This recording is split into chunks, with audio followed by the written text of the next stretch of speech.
Hey guys, super excited to be here with Tom Kay, founder of Finisterre, a pioneering outdoors brand inspired by the sea. Tom, tell us all about where it started. Thank you very much. Yes, I'm Tom Kay. I'm the founder of Finisterre. It's a brand I started in 2003. It's really born from my love of the sea and a deep belief in making more responsible and sustainable clothing.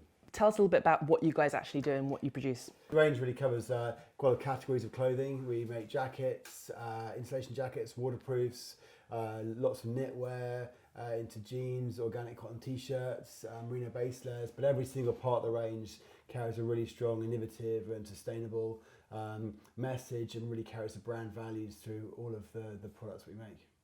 And you mentioned before we got started about how sort of the love of the sea is really at the heart of all of this for you. So can you share a little bit more about that? Yeah, sure. So I was lucky because that was something that was instilled in me from a very early age. My sister and I, my parents wanted to sort of bring a love of the sea into our lives, and that's something that has been in my life for as long as I can remember. And so I really sort of founded a brand off the back of that love of the sea, and really about the brand being able to facilitate and connect people to the sea. And we build products to enable and inspire that connection. But in terms of the relationship that people have with the sea, some, like my own, is quite immersive. I'm in the sea a lot. It's an ocean swimmer, a lifeboatman. I surf a lot. But other people have more of a passive relationship with the sea. They go on the weekends, and some people only go there every now and then. But it's all about sort of reminding people and helping people realise the importance of the sea in our world today. There's unbelievable waves all around this coastline. Some of the best waves in the world on their day. But for me, it's always been more romantic relationship with surfing. Because it's not always perfect. It's not always really warm. It's often freezing cold and it's dark and it's windy and the rest of it. But for me, the experience I got from surfing over here was a much deeper one. And we sort of built products to sort of fit into that world. And again, it is about connecting a whole audience to the sea, not just surfers. And let's dive into a little bit about some of the sustainability aspects, because obviously a big part of that is what inspired you to start the brand, being able to create something more sustainable. And it's sort of really in vogue at the moment to talk about circularity and fashion, all these good things. But break it down for us. What are the sort of elements that you've really worked hard on as a brand to make more sustainable? For us, it's an outlook that we have as a business, saying we haven't got all the answers. We're not perfect, but this is our view on what should be done in the industry and how we as a small brand can really affect change and change the way people think about stuff, the way manufacturers make product, fabrics, that sort of thing. So we really encourage the business to be a kind of, I suppose, a catalyst for change in industry. And so if we break it down to say, for example, some of the materials that you use, how has that impacted your choice of, for example, materials? Yeah, it's a great question. I think the materials. When you start designing a product, you start with what are you going to make it from, and if you're really considering circularity, that's when you really need to sort of start thinking about designing for recyclability or using old materials to make new products, and so you're slightly making more responsible products. So in that respect, probably the best example that we have is our bikinis and board shorts are made from part recycled fishing nets and part recycled office carpet tiles. Really? So it's quite a cool story, and it's really nice for us because we have this connection to the sea. Massive problem with coastal and marine pollution. I think 640,000 tons of discarded fishing nets floating on the oceans at any one time. So we as a brand make bikinis and board shorts in the summer. They're traditionally made from nylon, which is a very dirty polymer to make and break down. So our amazing design team, about 4 or 5 years ago, found a small, as it was then, factory in Slovenia that collects discarded fishing nets and office tiles, repurposes them into a nylon that we can then use in our board shorts and our bikinis. So it kind of goes full circle. And then also as part of that, we raised 10% profits went to Surfers Against Sewage, which is a great environmental charity in sort of fighting the front line in plastic pollution. In terms of when you think about packaging, which is still one area that is sort of, I find really fascinating in the sort of beauty and fashion world, because it's an area where there still needs to be a lot of innovation. Sort of what's your current, is that an area that's a big issue for you or not really? What are the sort of heartland issues for you still to tackle? So I mean, it comes down to, we are sort of business, and we have an effect on the planet. So that's our starting point, and it's saying that we need to mitigate that, and how can we make it in a more responsible, more sustainable, more transparent way, and also make really good quality, fantastic product that people need. So that's kind of the starting point, and that goes right through from fabric selection, from manufacturing, from relationships with manufacturers, and indeed, we are single-use plastic free in the products, so there's no Kimballs or little bits of plastic in the product. It's all so that's one area we look at. And then in terms of packaging, excitingly, we have just launched marine biodegradable packaging, and it's in some of the product now, and it's going to be in the full range next year. And what does that mean? Sorry to interrupt you. Marine biodegradable packaging for everyone else. What is that? Yeah, the key thing is with packaging, we used to have compostable biodegradable packaging, but actually even that can end up in a marine environment through microplastics, which are very tiny microscopic plastic, end up in the deepest areas of the ocean. So it's a massive problem. And so the key to packaging is making sure it is harmlessly degradable in a marine environment. Wow. So our packaging, the design team have done a fantastic job, and we've been working for quite a long time at an increased cost of business, but so again showing our commitment to what we believe is the right thing to do.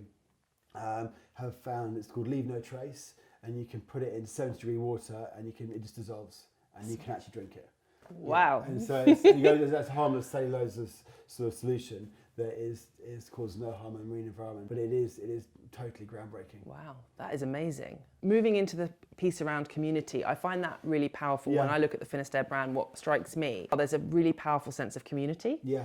And I think that's also been demonstrated in the last few weeks through the power of your crowdfunding campaign, which has gone off the hook and done crazy well. Yeah. And so, can you speak a little bit about how you look at community and people? Yeah. Yes, I think hopefully we're an accessible brand that people want to be part of. We now have 9 stores, so they're kind of the focal points of our community in the towns or the cities or the villages that they're located in.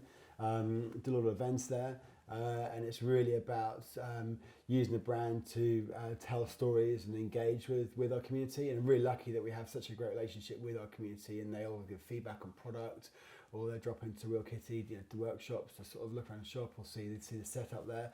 And it's one of the sort of things I'm always really proud of when you meet. Either you see someone you don't know wearing your products, which is quite a big deal, because when you start out, it's just yourself selling fleeces from a 3-page website and a flat by the surf shop, and you see someone. it's usually your mum or your sister or your neighbours buying the stuff, and suddenly it's someone you don't know. It's really exciting. So I always really like meeting our customers and getting out in our community and meeting them. But I think again, it's about this community that is connected to the sea. It's a huge community. Everyone's got an individual relationship with the sea, and it's about the brand facilitating that relationship. And some of the best examples I have are, when we've had our store here in London for 5 or so years now, and we do all the store events, and now there's people that come on the store events and have met friends through those store events and go on trips together or go on weekend adventures together and that sort of thing. So, it's what an amazing thing to do for a brand to have brought people that in the community that didn't know each other together. And as you just said a second ago, part of this is the entrepreneurial journey. Yeah. So going from being above a surf shop, as you say, selling to sort of friends and family, to building a brand that's now really across the UK and expanding. Yes. How do you manage some of the inevitable highs and lows of the entrepreneurial journey? The entrepreneurial journey is one that's twists and turns, and but I do love it. I do love the fact that we have a really strong purpose and a kind of a higher purpose to just being a business. Yeah. With our connection to sea, becoming B Corp certified as a brand, as a business, that was huge for us, and that's given us real kind of direction for the future where we're going. And I think those kind of act as guiding stars through the lulls, through the troughs, I suppose. So, and for me personally, I think there's always a belief that there's a room for an exciting place for Finisterre in the world, and I'm much delivering that. And that's really interesting, because obviously a lot of that is about how you seek to inspire people around you in terms of the connection to the sea. Yeah. Who or what inspires you? Great question as well. And so I think I was thinking about this the other day, because I don't have I'm not like this person or that person, and I kind of get I think I get most inspired actually by weirdly individual cases of people doing amazing things, particularly in I suppose I think it's the kind of resilience of the human spirit, I'd say in a nutshell. So when you hear people who have had like the most hardest time possible, maybe it's a physical injury or mental injury, and what they're now doing or overcoming grief and the things that people do, and it's not necessarily people you'd read about in the papers, but you just you know about. For me, I find that's really inspiring. So the kind of that resilience human spirit is that kind of gets me going. And what's your personal dream for the business?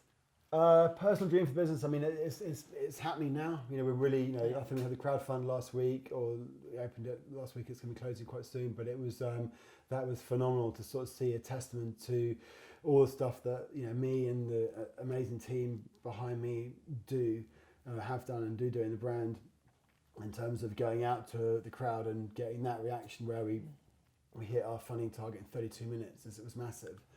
Yeah, and it was really huge. And that was a £2 million funding target, right? Yeah, no, it was a £500,000 funding target initial one, and we smashed that, and we're now at 3.7, I think. So it's really exciting for the brand, because there was that love and passion and belief in what we're doing, and people wanting to be part of it, which is again about the human thing, which is just like massively overwhelming and exciting, and it's awesome after all that's gone into the brand. It also gives us, sort of funds for us to deliver our plan, and that's a really exciting plan. It involves international, it involves more innovation, it involves better products, invest in teams, a few more stores, and it's a lot of really exciting things, and really becoming the brand, as we discussed at the start, that it's about us fulfilling our potential basically. So that's kind of that's my sort of dream, I suppose, the brand to fulfill its potential. And I'm never sure if you actually get there, but we're on a journey, and it's about the higher purpose and the values are living and breathing the brand more than they ever have been, and so for that to be underway is really exciting.